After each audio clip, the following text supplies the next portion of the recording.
उपस्थित विद्वानगण, धर्म प्रेमी सज्जनों, माताओं और बहनों,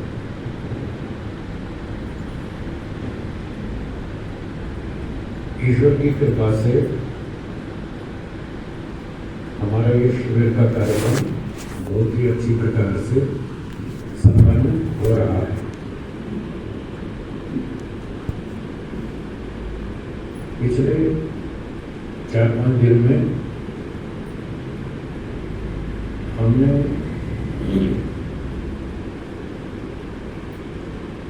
न्याय दर्शन के आधार पर कुछ बातों को समझने का प्रयास किया।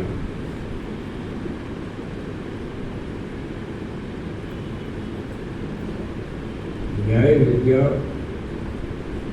सूक्ष्म है, कठिन है। लंबे समय तक इसका अध्ययन करना पड़ता है, बार बार करना पड़ता है, तब धीरे धीरे कुछ समझ में आती है। कोई भी विषय हो, प्रारंभ में सरल होता है। जैसे गणित विद्या है तो पहली कक्षा में सरल होती है, दूसरी में, तीसरी, चौथी, पांचवी, 10वीं तक धीरे धीरे फिर कठिन होती जाती है। तो ऐसे ही प्रत्येक विद्या में प्रारंभ में सरलता होती है, आगे आगे फिर वो कठिन होती जाती है। और विशेष योग्यता बनानी हो तो समय के साथ साथ परिश्रम भी अधिक करना पड़ता है। तो हमने न्याय विद्या को इस शिविर में आरंभिक स्तर पर समझना आरंभ किया है, प्रयास किया है, धीरे धीरे आगे बढ़ेंगे। जब व्यक्ति को लक्ष्य पता हो कि मुझे कहाँ जाना है, तो वो ठीक दिशा से और ठीक गति से चलता है। जब लक्ष्य का पता ना हो तो फिर वो इधर उधर भटकता रहता है। किसी ने कुछ कह दिया वो मान लिया, किसी ने कुछ बात कह दी वो मान ली, तो फिर वो भटकता ही रहता है। उसको ठीक से पता नहीं चलता मुझे क्या करना चाहिए, क्या सही और क्या गलत। ऐसे ही कोई भी यात्रा शुरू होती है तो व्यक्ति घर में बैठकर पहले विचार करता है मुझे कहाँ जाना है। यात्रा का जो लक्ष्य है उसको घर में बैठकर पहले निर्धारित करना है। मुझे बम्बई जाना है, बंगलौर जाना है, चेन्नई जाना है, कलकत्ता जाना है, तो घर में बैठकर निर्णय होता है। जब यात्रा का लक्ष्य निर्णीत हो जाता है फिर वहाँ जाने के लिए आरक्षण आदि सब काम करना होता है। ट्रेन में जाना है कि हवाई जहाज से जाना है या कैसे जाना है, फिर उस तरह के कितने आरक्षण आदि सब काम करते हैं। यात्रा में ऐसा नहीं होता कि व्यक्ति अपना सामान लेकर रेलवे स्टेशन पहुंच जाए और फिर सोचे मुझे कहाँ जाना है। ऐसा नहीं है। एक व्यक्ति अपना बैग लेकर स्टेशन की तरफ जा रहा है, तो रास्ते में किसी ने पूछा कि आप कहाँ जा रहे हैं, उसने कहा कहीं तो पहुंच ही जाएंगे। क्या बोला? कहीं तो पहुंच ही जाएंगे। कहीं तो पहुंच ही जाएंगे, इसका नाम यात्रा है। यात्रा ऐसे होती है, इसका नाम है भटकना। कहीं तो पहुंच ही जाएंगे। जो भटकने वाले लोग हैं वो ऐसे चलते हैं। अब हम देख रहे हैं संसार में बहुत सारे लोग ऐसे ही भटक रहे हैं, उनको पता ही नहीं हमें कहाँ जाना है, क्या करना है। बस जी दुनिया को देख के उनकी नकल कर रहे हैं। उसका नाम जीवन नहीं है, वो तो बस ऐसे ही टाइम पास कर रहे हैं। एक बच्चे से मैंने पूछा क्यों बेटा बड़े होकर क्या बनोगे? बोला डॉक्टर बनो। चलो ठीक है, उसको पढ़ा दिया, समझा दिया, कुछ तो समझ में आया कि डॉक्टर बनना। दूसरे से पूछा तुम क्या बनोगे? मैं इंजीनियर बनूंगा। तीसरे से पूछा तुम क्या बनोगे? मैं पायलट बनूंगा। चौथे से पूछा तुम क्या बनोगे, बोला कुछ तो बन ही जाएंगे।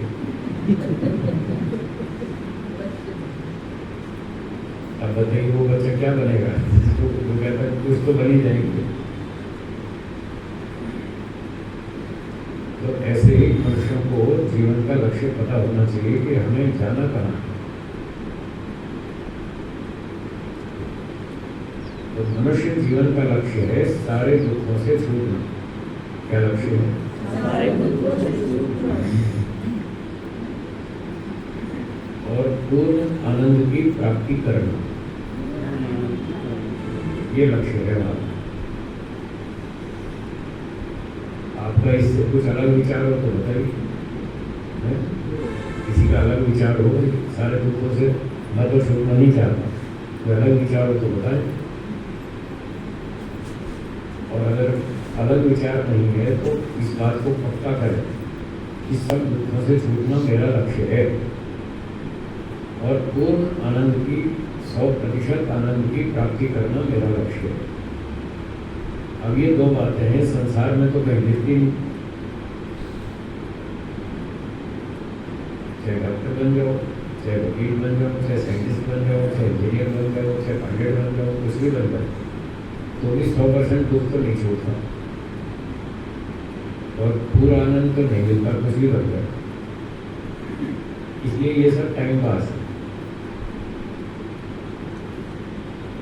मैं इसको टाइम पास करना कहता हूँ। जो लोग कहते हैं मुझे डॉक्टर बनना है, मुझे इंजीनियर बनना है, ये सब टाइम पास है। टाइम पास किसे कहते हैं? जब व्यक्ति मुख्य कार्य को छोड़कर गौण कार्य को करता है, उसको टाइम पास करता है। जैसे उदाहरण के लिए कोई व्यक्ति रेलवे स्टेशन पर गया, उसको ट्रेन पकड़नी थी,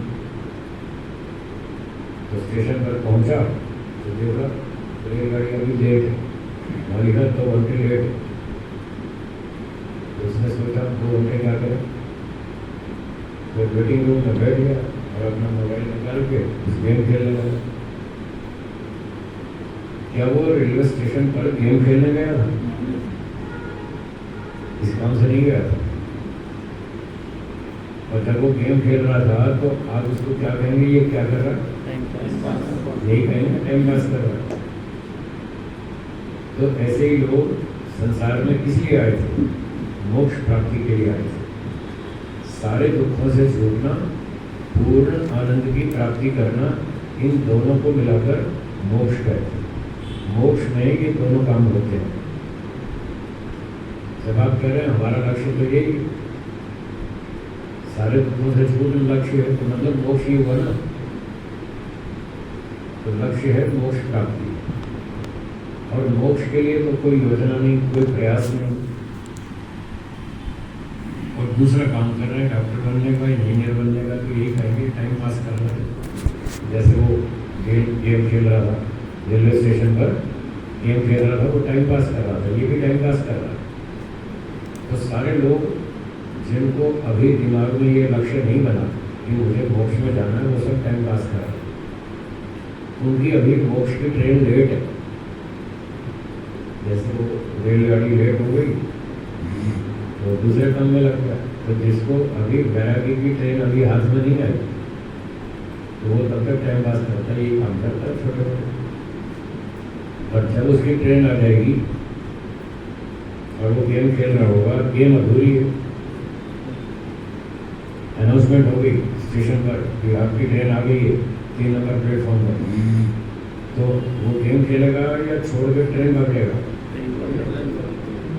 अब ट्रेन पकड़ेगा, गेम छोड़ देगा, चाहे आधी हो, चाहे पौनी हो, चाहे पूरी हो, जो भी हो, तो उसको फटाफट गेम बंद करके वो ट्रेन पकड़ने के लिए भागेगा 3 नंबर प्लेटफॉर्म पर। तो ऐसे ही जब किसी व्यक्ति को वैराग्य हो जाता है तो समझो उसकी ट्रेन आ गई, वैराग्य की ट्रेन आ गई।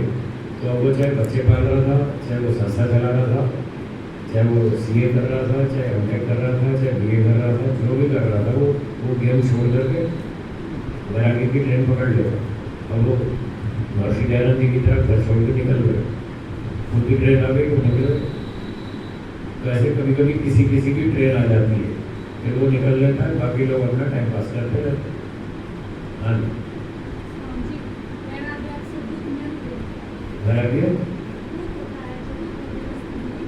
आवाज नहीं सुनाई दे रही, या तो माइक लो भाई, माइक लो। हाँ नमस्ते।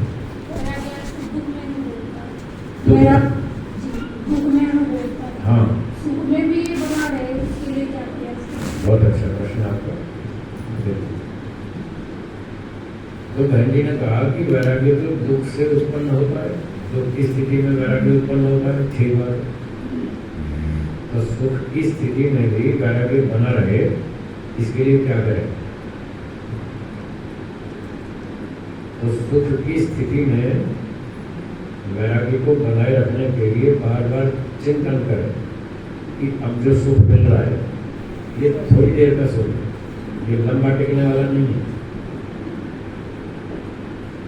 खाना पीना, घर मकान, मोटर गाड़ी, नौकर चाकर, बच्चे परिवार सब ठीक चल रहा है, सब काम ठीक ठीक चल रहा है, तो सुख की स्थिति है।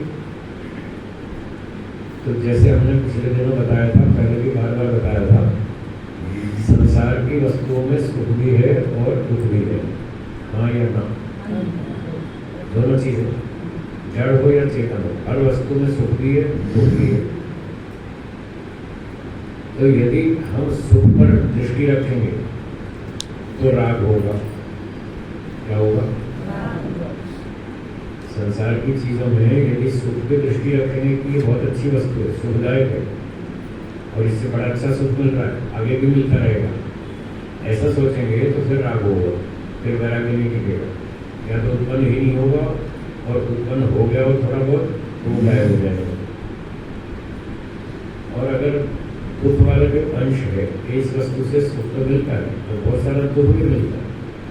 जब उस अंश पर विचार करेंगे कि इससे दुख भी मिलता है, तब वैराग्य उत्पन्न होगा। और अगर पहले से थोड़ा उत्पन्न हो गया हो तो बार बार दुख का चिंतन करते रहने से वो वैराग्य टिका रहेगा, बना रहेगा। तो ये करा, सुख तो लेना ही नहीं, बहुत ले लिया, इस जीवन में भी बहुत सारा सुख ले लिया और पिछले जन्मों में भी बहुत सारा ले लिया। फिर इतना सुख लेने के बाद परिणाम क्या हुआ? क्या संसार से विरक्ति हो गई? नहीं। क्या संसार का सुख भोगने की इच्छाएं कम हो गई? नहीं हुई। इच्छाओं को पूरा करने से जो व्यक्ति संसार का सुख भोगने की इच्छा रखते हैं, संसार का, इंद्रियों का, विषयों का सुख भोगने की इच्छा रखते हैं, वो अपनी इच्छाएं पूरी करते रहते हैं, शॉपिंग करते हैं, कपड़े खरीदते हैं, सोना चांदी ये वो सब चीज़ खरीदते हैं, खाते पीते हैं और सुख लेने की इच्छाएं पूरी करते रहते हैं। तो इच्छाओं को पूरा करने से परिणाम क्या होता है? इच्छाएं बढ़ती हैं या बढ़ती हैं? बढ़ती हैं, सबको पता है। क्या किसी व्यक्ति की सारी इच्छाएं पूरी हो सकती हैं? ऐसे सोचना चाहिए कि हम जो अपनी इच्छाएं पूरी कर रहे हैं, जितनी जितनी पूरी करते जाएंगे उतना उतना ये इच्छाएं बढ़ती जाएंगी। रोज का अनुभव सबको अनुभव, और सारी इच्छाएं पूरी होंगी, किसी की भी नहीं हुई आज तक। इच्छाओं को पूरा करने से इच्छाएं बढ़ती, सारी इच्छाएं पूरी होती नहीं किसी की भी। कुछ इच्छाएं पूरी हो जाएंगी और कुछ रह जाएंगी जो पूरी नहीं हो पाएंगी। जो इच्छाएं पूरी नहीं हो पाएंगी वो सुख देगी या दुख देगी? बस ऐसे सोचना चाहिए कि आगे भी ये इच्छाएं हमको दुख देंगी। ऐसे सोचने से फिर वैराग्य बना रहेगा, व्यक्ति फिर आगे नहीं जाएगा, क्योंकि अंत में रिजल्ट तो दुख ही। खा लो, पी लो, डांस कर लो, पार्टी कर लो, कुछ भी कर लो, थोड़ी देर का सुख है, उसके बाद खत्म। इन भौतिक सुखों से आत्मा की इच्छा शांत हो ही नहीं सकती। आपका जो पिछला अनुभव है उसको याद करें, जो अब तक का पिछला अनुभव है कि बहुत सारे सुख आपने भोगे अब तक इस जीवन में, पिछले जन्मों को छोड़ दें, इस जन्म की बात करें तो इस जन्म में भी आपने बहुत सारे सुख भोगे। हाँ या ना? बहुत सारे शादियों में गए, पार्टियों में गए, डांस भी किया, गीत संगीत भी किया, सब सारे काम कर लिए। उसका परिणाम क्या निकला? क्या इच्छाएं शांत हो गई? नहीं हुई। तो उन पिछले अनुभव को याद करें, उसको बार बार दोहराएं। कितनी बार हमने अच्छी अच्छी पार्टियों में भोजन खाया, बढ़िया बढ़िया स्वादिष्ट भोजन खाया, खूब सुख लिया, फिर भी वो खत्म। थोड़ी देर में तो सब खत्म हो जाता है, टिकता तो है ही नहीं। और फिर बार बार वो इच्छा बनती रहती है कि अब फिर कब मौका मिलेगा, फिर कब ऐसा अवसर आएगा जहाँ अच्छा बढ़िया खाने को मिलेगा। तो ऐसे बार बार सोचने से व्यक्ति को वैराग्य उत्पन्न होता है। इस जन्म में किसी ने 50 साल, किसी ने 60 साल, किसी ने 40 साल, अब तक जितना सुख होगा इतना तो प्रत्यक्ष अनुभव है ही कि इतने वर्षों में हमारी तृप्ति नहीं हुई। और पीछे बहुत सारे जन्म बीत गए, अब कितने वो बीते वो तो पता नहीं। 5 लाख, 10 लाख, 20 लाख, 50 लाख, 2 करोड़, कुछ नहीं पता। चलो छोटी कल्पना कर लेते हैं, 10 लाख जन्म मान लो भूतकाल में। इससे पहले 10 लाख जन्म हमने और भी संसार के सुख भोगे, और इस जन्म में भी भोगे। इतने जन्मों तक सुख भोगने के बाद रिजल्ट क्या? वहीं के वहीं इच्छा तो खत्म हुई। तो 10 लाख पीछे भोग चुके और इस जन्म में भी इच्छा खत्म नहीं हो रही। फिर आगे की सोचते हैं, चलो 1 लाख जन्म और भविष्य में सुख भोगे संसार का। 1 लाख जन्म और कल्पना करो, क्या अगले 1 लाख जन्मों में हमारी सांसारिक सुख भोगने की इच्छा शांत हो जाएगी? है नहीं होगी। फिर क्या करें? इच्छा तो शांत करनी है। इच्छा तो शांत, वो इच्छा ही तो डूब रहती है। इच्छा पूरी नहीं हुई, वही तो डूब रही है। तो आगे 1 लाख जन्म और भी संसार के सुख भोग लेंगे यदि, तो भी इच्छा तो खत्म होने वाली नहीं है। फिर क्या करें? फिर लौट के वापस इधर ही आएंगे कि चलो भाई भगवान की भक्ति कर लो, वहाँ पर शांति मिलेगी। ऐसा सब शास्त्रों में लिखा है।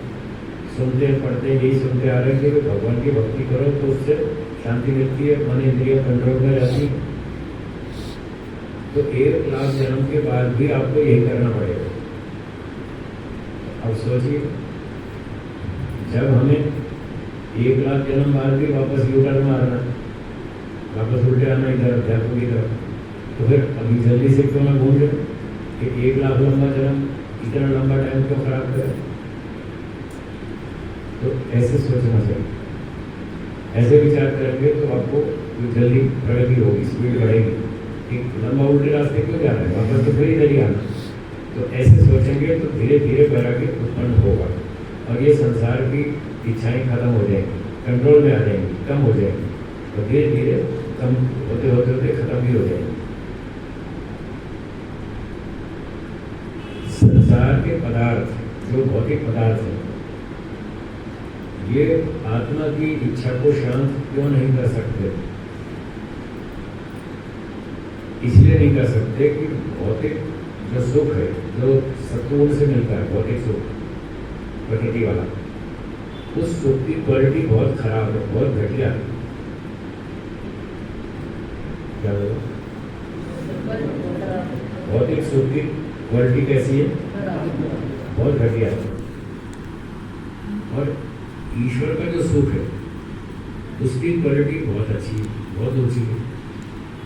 भौतिक सुख से कम 1 लाख गुना अधिक, इतनी ऊंची है, 1 लाख गुना।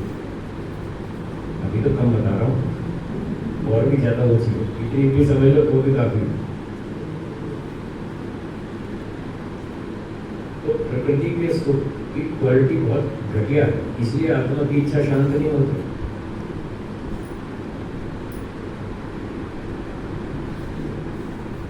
और ईश्वर का सुख की क्वालिटी बहुत अच्छी है, उससे आत्मा की इच्छा शांत हो जाती है।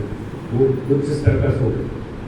तो अब 10 लाख जन्म हो गए, इस संसार का सुख भोगते भोगते परिणाम क्या है? 0। वहीं तो वहीं खड़े, कुछ शांति तो मिल नहीं।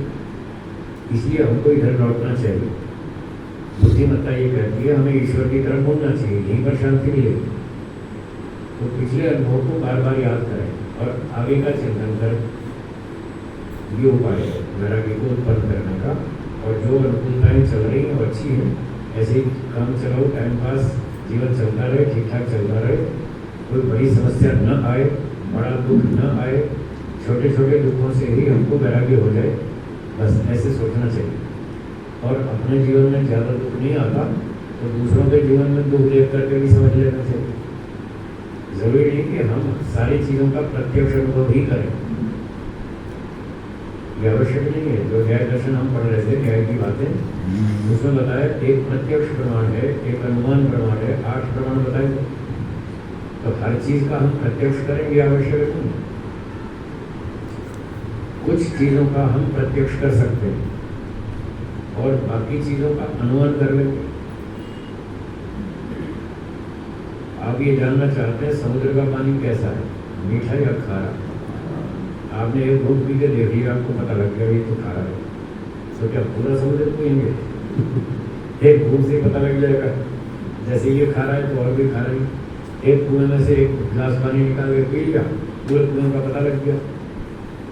तो पूरे कुएं का जो पता लग गया बस काफ़ी, हमें ऐसे ही समझ रहे हैं। दुनिया में देख रहे हैं बचपन से अब तक कोई भी आदमी पूरा सुखी नहीं दिख रहा, तो साथ दिख रहा है।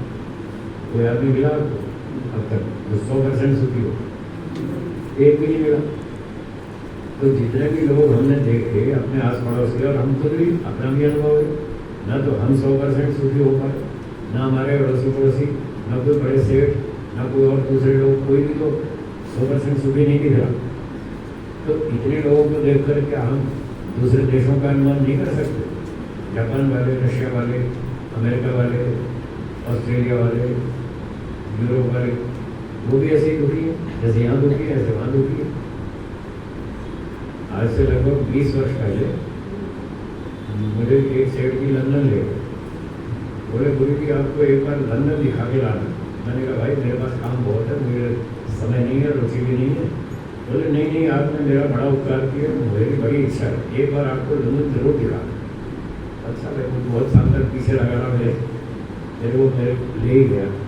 तो मैंने कहा चलो देख सकते कैसा है, मुझे तो कोई रुचि है नहीं, मुझे तो यहीं बैठे पता है जब भारत वाले दुखी हैं तो लंदन वाले को दुखी है, तो पहले से जानता हूँ।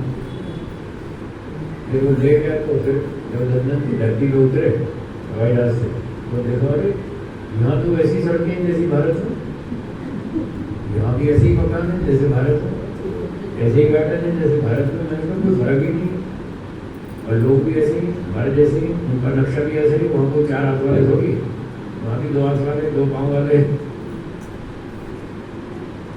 तो जो बची खुची कसर थी वो भी नहीं करेगी, पता लग गया तो सब कुछ भारत जैसा है। तो एक चीज़ देख ली, 2 चीज़ देख ली तो पूरी दुनिया समझ में आ गई। तो इस तरह से जो आपने अब तक जीवन में सुख भोग लिए उसके आधार पर भविष्य का अनुमान कर ले। जरूरी नहीं कि हर चीज़ का प्रत्यक्ष करें। लंदन भी देखेंगे, अमेरिका भी देखेंगे, ऑस्ट्रेलिया भी देखेंगे, कनाडा भी देखेंगे, तो जरूरी थोड़ी 1-2 चीज़ देख ली बाकी का अनुमान हो जाता है। एक कारखाने में कुछ मजदूर लोग काम कर रहे थे और एक मजदूर का गलती से मशीन में हाथ फंस गया, उसका ध्यान इधर उधर हो गया और हाथ उसका मशीन में फंस गया। फिर वो हाथ कर लिया, बेचारा बहुत चिल्लाने लगा, रोने लगा। 35 मजदूर और थे वहाँ पर। क्या वो सारे को अपना हाथ कटवा के सीखेंगे? क्या उसको देख के समझ लेंगे कि मशीन में हाथ डालने से क्या होता है? सारे देख के समझ जाएंगे ना। तो हर चीज़ का प्रत्यक्ष करने की आवश्यकता नहीं है। थोड़ा सा प्रत्यक्ष कर लिया आपने, देख कर लिया जीवन में कितना सुख और कितना दुख। तो इस वर्तमान प्रत्यक्ष के आधार पर भविष्य का अनुमान करना चाहिए। जैसे अब तक इस जीवन में हमने सारे काम कर लिए तो हमें कोई सुख शांति तृप्ति नहीं हो पाई, तो आगे बचे हुए जीवन में भी कोई पूरी तृप्ति होने वाली नहीं है। और आगे 1 लाख जन्म लेंगे, 2 लाख जन्म लेंगे, तब भी नहीं होने वाली। तो क्यों इतना टाइम बर्बाद कर? फटाफट यहीं से जल्दी मोक्ष की तरफ चलो, अध्यात्म की तरफ बढ़ो, ऐसे बार बार सोचना चाहिए। तो फिर व्यक्ति वैराग्य की ओर बढ़ेगा और वो मोक्ष की तरफ आगे तेजी से चलेगा। जब मैंने ये बातें सुनी और गुरु जी ने हमको प्रेरणा दी, बहुत साल पहले की बात, जब मैं नया नया आया गुरु जी के संपर्क में, तो गुरु जी ने कहा भाई आगे भविष्य में क्या करेंगे आप? मैंने कहा कि यही करेंगे, हमको संगीत का शौक है और हम संगीत अच्छा बजाना जानते हैं, जाते हैं बजाते हैं, यही काम करेंगे। तो बोले अच्छा, संगीत वाले तो बहुत लोग हैं देश में, लाखों लोग हैं, आप भी ये काम करेंगे तो क्या होगा, एक संख्या और बढ़ जाएगी, इससे क्या लाभ। मैंने कहा, फिर मैंने पूछा तो आपका क्या सुझाव है हमारे लिए, हमें क्या करना चाहिए। तो गुरु जी बोले कोई वेदों की रक्षा भी करेगा या नहीं। मैंने कहा करेगा। बोले कौन करेगा, जापान वाले। मैंने कहा नहीं, जापान वाले तो नहीं करेंगे, तो कौन करेगा, चीन वाले करेंगे। मैंने कहा नहीं, चीन वाले भी नहीं करेंगे, तो कौन करेगा। मैंने कहा भारतीय लोग करेंगे। तो बोले आप भारतीय नहीं हैं। मैंने कहा नहीं, तो आप क्यों नहीं सोचते कि हम वेदों की रक्षा करेंगे, हम ब्रह्मचारी बनेंगे, हम तपस्या करेंगे, हम समाज सेवा करेंगे, हम योगी बनेंगे, हम मोक्ष में जाएंगे, दुनिया को भी ले जाएंगे, आप क्यों नहीं सोचते। ठीक है, आज आपने बताया, अब हम सोचे। तो फिर ऐसे ही हमने सोचना शुरू किया। तो बहुत सारे प्रश्न उठे मन में कि क्या करना चाहिए। गुरु जी कह रहे ब्रह्मचारी करो और लोग कहते हैं शादी करो, क्या करना चाहिए। खुद सोचा, इस पक्ष में कितना लाभ है, उस पक्ष में कितना लाभ है, खूब तुलना का अध्ययन किया। एक विचार आया, चलो इस बार तो खाओ पियो मजा करो, तो मोक्ष की बात अगले जन्म में सोचे। एक बार ऐसा विचार आया, फिर मैंने इसका उत्तर दूंगा। मैंने कहा हो सकता है पिछले जन्म में भी मैं यही सोचता हूँ कि इस बार तो खाओ पियो, फिर अगली बार देख लेंगे। वही बात मैं इस बार सोचूंगा कि चलो इस बार तो खाओ पियो, फिर अगली बार देखेंगे। ऐसे तो हर जन्म में यूँ ही टालते रहेंगे, हर जन्म में यही कहते रहेंगे इस बार तो खाओ पियो मजा करो, फिर मोक्ष की बात अगली बार देखेंगे। ऐसे तो कभी भी नहीं आएंगे हम, ऐसे तो मोक्ष की तरफ कभी भी नहीं मुड़ेंगे, ऐसे ही बहाना मारते रहेंगे, अगली बार देखेंगे, अगली बार देखेंगे। तो फिर ये विचार किया कि अगर मोक्ष ही रास्ता है, दूसरा कोई रास्ता नहीं है, तो फिर इसी जन्म में करें, क्यों अगले जन्म तक लंबा टाइम खराब करें, क्यों टाइम वेस्ट करें, इसी जन्म में करें। तो ऐसे ऐसे 6 महीने तक कितने ही प्रश्न उठे मन में, तो उनका उत्तर सोचते रहे, ढूंढते रहे।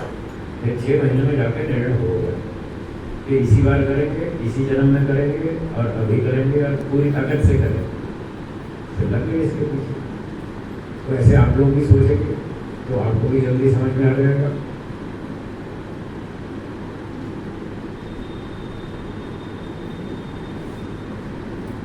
मेरी बात कुछ समझ में आ रही है नहीं?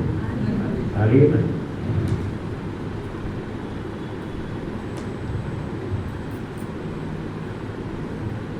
तो सब लोग इस तरह से सोचें कि बहुत जन्म हो गए, खाते पीते देर से कुछ नहीं हुआ, आगे कुछ नहीं होने वाला, इसमें तृप्ति नहीं। एक सुख मिलता है, 4 दुख मिलते हैं। तो सुख पर नजर न रखें, दुख पे नजर रखें। सोचना, बस सोचना ही इसका उपाय है। सोचना, ठीक ढंग से सोचना सीखें। सुख को मत देखो, दुख को देखो, वैराग्य हो जाएगा। सुख को देखेंगे तो राग हो जाएगा।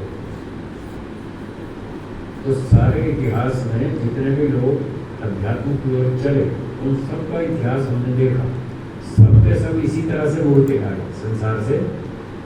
जिसके जीवन में जब जहाँ जिसको दुख समझ में आया, दुख प्रतीत हुआ, बस वहीं से वो मुड़ गया, क्योंकि दुख भोगना कोई चाहता नहीं।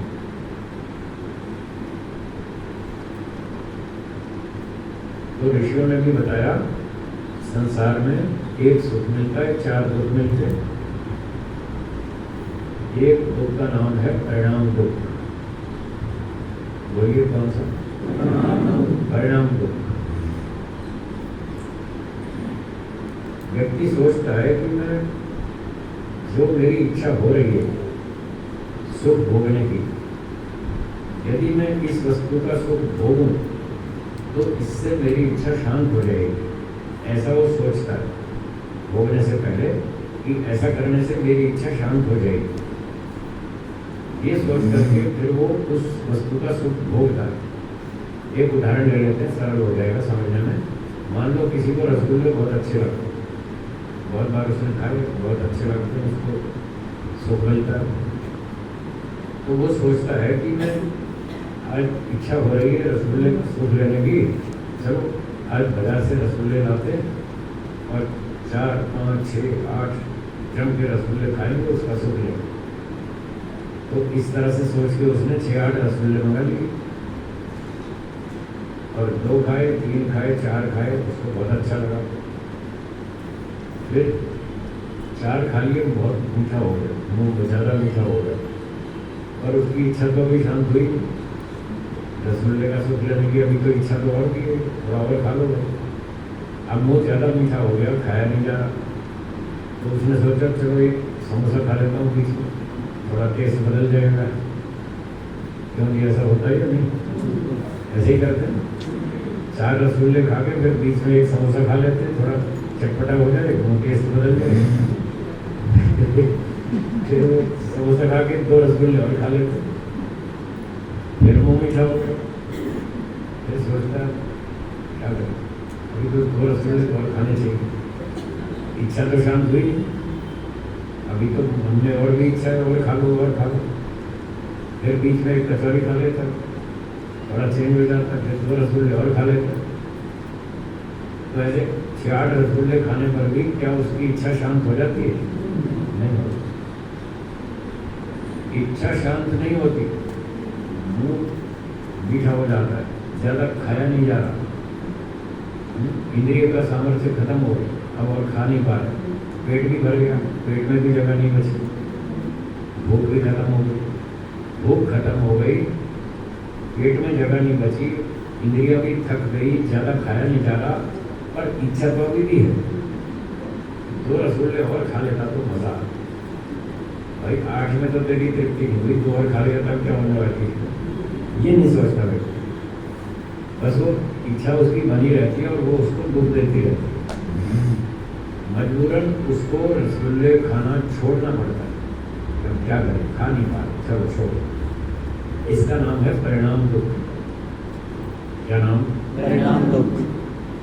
परिणाम जो होता है वो घटना के बाद होता है, परिणाम उसी को कहते हैं, घटना के बाद जो आता है उसका नाम परिणाम।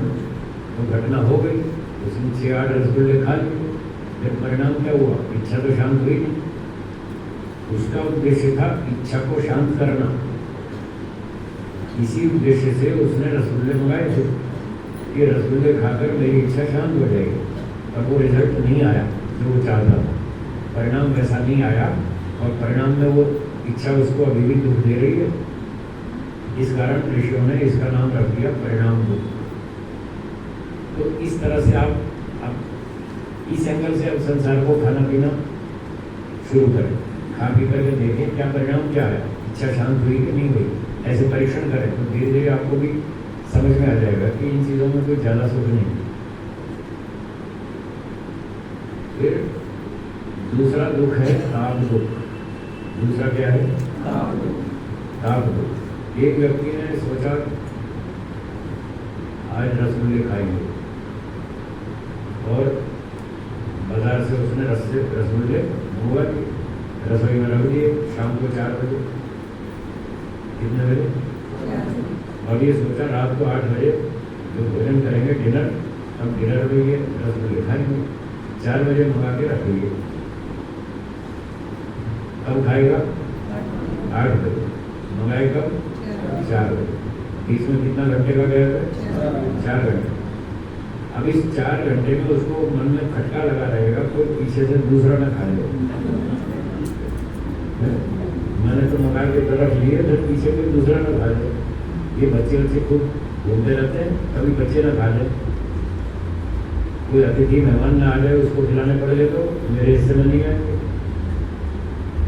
कभी कभी ये भी डर लगता है कि छिपकली घुस गई तो भी खराब हो जाएंगे, खाने लायक नहीं आएंगे।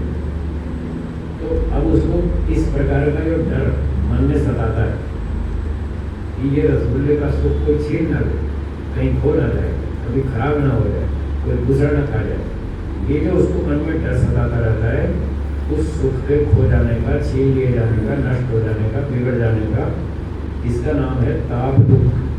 क्या नाम है? ये ताप दुख सताता है या नहीं?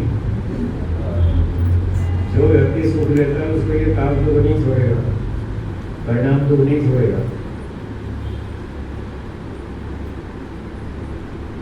और एक व्यक्ति को डायबिटीज हो गई। अब डॉक्टर साहब ने उस पर बैन लगा दिया, अब रसगुल्ले नहीं खाना, मिठाई नहीं खाना, चीनी नहीं खाना। अब बेचारे को उससे बड़ा कष्ट होता है कि डॉक्टर साहब बहुत खराब आदमी, हमारे मिठाई पे बैन लगा दिया, प्रतिबंध लगा दिया। तो उस पर भी गुस्सा आता है। जो उसके सुख को छीन लेता है या उस पर बंधन लगाता है, प्रतिबंध लगाता है, तो उस पर भी गुस्सा आता है। ये सारा ताप दुख। फिर तीसरा है संस्कार दुख। तीसरा क्या? संस्कार दुख। उसने एक बार रसगुल्ले मंगा के खा लिए, सुख ले लिया, और मन में क्या दोहराया? वाह, मजा आ गया, बहुत बढ़िया रसगुल्ले थे। कल बताया था ना, जब आप वस्तु खाते हैं और फिर मन में ये दोहराते हैं, मजा आ गया, बहुत बढ़िया था। तो जब आप दोहराते हैं, बहुत मजा आया, बहुत अच्छा लगा, बहुत सुख मिला, बस यही खतरे वाली घंटी, मतलब आपने सुख ले लिया। जब सुख ले लिया तो मन पर उसका एक संस्कार पड़ेगा, बहुत अच्छा, ये संस्कार पड़ेगा। ये संस्कार क्या करेगा? ये एक सप्ताह के बाद फिर इच्छा पैदा करेगा। रसगुल्ले मंगाओ, आज फिर उसका सुख लो, एक दिन रसगुल्ले का सुख लो, दूसरे दिन मटर पनीर का, तीसरे दिन बिरयानी का, चौथे दिन भरते का, पांचवें दिन मटर पनीर का, छठे दिन फिर गुलाब जामुन का, सातवें दिन कुछ और। मतलब हर रोज कुछ ना कुछ सुख लेता रहता है व्यक्ति, और उसके संस्कार जमा होते रहते हैं खूब सारे, और रोज उसकी कोई ना कोई सुख लेने की इच्छा उसको परेशान करती रहती है। तो किसी व्यक्ति ने अच्छे अच्छे स्वादिष्ट भोजन खा खाकर बहुत सारे संस्कार बना लिए। फिर एक दिन उसको इच्छा हुई कि आज फिर रसगुल्ले खाएं, और नौकर को भेजा, जाओ वही बाजार में तो फलानी दुकान से बढ़िया शुद्ध देसी घी की मिठाइयाँ बनाता है, वो बढ़िया क्वालिटी की, वो लेकर आओ। तो नौकर को भेजा, वो गया दुकान पर, तो देखा सामान बिक गया, सारा खत्म हो गया, स्टॉक रहा ही नहीं। तो उसने सेठ जी को फोन किया, सेठ जी आज तो सब स्टॉक खत्म हो गया, रसगुल्ले सारे बिक गए, अब क्या करूँ? उन्होंने कहा 4 दुकान आगे एक और भी अच्छी दुकान है, चलो वहाँ से देख लो। वो दूसरी दुकान पे गया, वहाँ भी सारा सामान बिक गया, खत्म हो गया। फिर तीसरी, चौथी, पांचवी, छठी, 5-6 दुकान घूम लिया, कहीं भी उसको रसगुल्ले नहीं मिले। फिर फोन किया, सेठ जी क्या करो? 6 दुकान तो घूम लिया, कहीं भी नहीं, अब क्या करो? अब क्या करो? वापिस आकर वो क्या करो? तो चलो वापिस आकर नौकर। अब बताइए, उसको बहुत मूड था रसगुल्ले खाने का, सुख लेने का, और 6 दुकान घूमने पर भी वो नहीं मिला। अब उसको सुख होगा या दुख होगा? ये जो दुख होगा, इसका नाम है संस्कार दुख। अब जो दुख हो रहा है, वस्तु न मिलने पर जो दुख हो रहा है, ये उसको जो पिछले खा खा के संस्कार बनाए थे ना, सुख ले लेकर के, अब वो संस्कार दुख दे रहा है। उसकी बड़ी इच्छा है कि मुझे मिल जाए, और मिल गया, वो पैसे भी डबल देने को तैयार है, पैसे की चिंता नहीं है, डबल भाव कर लाओ, कहीं से भी लाओ, मुझे वस्तु चाहिए, मुझे उसका सुख लेना। ऐसे बहुत सारे लोग आपने देखे होंगे, जो बड़े बड़े सेठ हैं, वो पैसे की चिंता थोड़ी करते, पैसा जितना भी लो, हमको वस्तु चाहिए। और सदा सबको सब वस्तुएं नहीं मिल पाती। इतिहास बताता है, यहाँ तो बड़े बड़े राजाओं को भी घास की रोटियां खानी पड़ी। हाँ या ना? याद आया? कौन से? जब बड़े बड़े राजाओं का ये हाल है, उनको हर समय हर चीज नहीं मिल पा रही, तो हम और आपके राजा हैं, वो कैसे मिलेगी? हर चीज हर दिन थोड़ी मिलती है, कभी मिलती है, कभी नहीं मिलती है। इतने कारण बन जाते हैं, नहीं मिल पाती वस्तु। तो उस दिन जब बहुत इच्छा होगी, तब भी वो वस्तु नहीं मिली, तो संस्कार जो पहले के संस्कार बना रखे हैं, अब वो दुख देते, इसलिए इसका नाम रख दिया संस्कार दुख। तो ये 3 प्रकार के दुख हो गए। पहला क्या बताया था? परिणाम दुख, दूसरा ताप दुख, और तीसरा। तो महर्षि पतंजलि जी कहते हैं योग दर्शन में, जो व्यक्ति संसार की चीजों में सुख लेगा, सुख भोगेगा, उसको ये 3 दुख नहीं छोड़ेंगे। उसको ये 3 दुख भोगने ही पड़ेंगे, बच नहीं सकता वो। और अगर सुख ना ले तो बच जाएगा। तो वहाँ योग दर्शन में लिखा है कि योगी व्यक्ति होता है उसको ये सारे दुख दिखते हैं, यहाँ बुद्धि से दिखते हैं कि अगर मैंने सुख लिया तो ये 3 दुख नहीं छोड़ेंगे। इसलिए वो कहता नहीं मुझे लेना ही, वो सुख लेते ही बिना ही सुख लिए खा लेता। जैसे कल बताया बिना सुख लिए खाना है तो जीने के लिए खाना, दाल रोटी सब्जी खीर पूरी मिठाई सब खाएंगे, जीवन रक्षा के लिए खाएंगे, सुख लेने के लिए नहीं। तो ऐसे अभ्यास करते करते व्यक्ति ये बात सीख जाता है, ये कला उसको आ जाती है। अब 3 दुखों से तो बच गया, अब एक रह गया चौथा दुख। चौथे का नाम है गुण वृत्ति विरोध दुख। बोलिए, ये चौथा दुख है। जो व्यक्ति संसार में जब तक है, जब तक जीवित है, तब तक ये चौथा दुख उसको नहीं छोड़ेगा, मरते दम तक नहीं छोड़ेगा। इसलिए कह रहे संसार में जन्म लेना ही मुसीबत, मुसीबत की जड़ है, जन्म लेना ही खतरा है। अगर आ गए दुनिया में तो फिर दुख से बच नहीं पाएंगे, कोई ना कोई दुख को परेशान करेगा। अब ये चौथा दुख क्या है, इसको थोड़ा और समझ लें।